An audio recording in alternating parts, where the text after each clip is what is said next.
Steve, let's talk about this book coming up in the Theologians of the Christian Life series. William Edgar, Westminster Theological Seminary, writing on Francis Schaeffer. And I suspect a lot of people will think, oh, here's a professor at Westminster writing on Schaeffer, an academic treatment, or maybe somebody who knew him. But Bill had the interesting perspective of actually being converted by Francis Schaeffer himself. Maybe you could tell just a little bit about that story and why we're excited about this book in particular.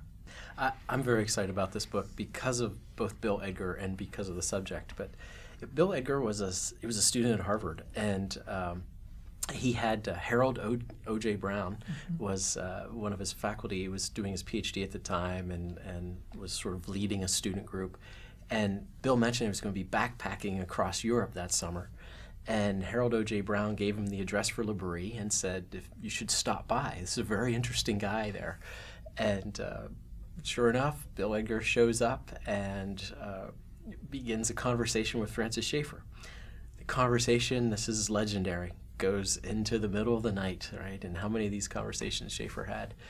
And here comes Bill as a agnostic at best, and within not even a 24 hours with Francis Schaeffer, he's being led to Christ, and develops a relationship with Francis Schaeffer then that lasts through the duration of Francis Schaeffer's life. Even Bill's wife, Barbara, was very much involved at L'Abri and very much involved with Edith, Francis Schaeffer's wife.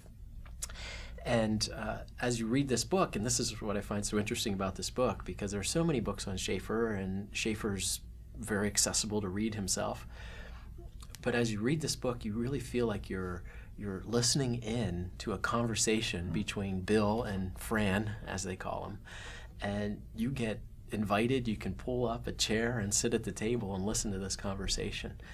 And it's just delightful what you learn. You think you know Schaeffer, and you think you know all there is to know about him, but I'm sure in reading this book you'll come away with some new ideas and some very helpful ideas and some very helpful things to think about as you live the Christian life.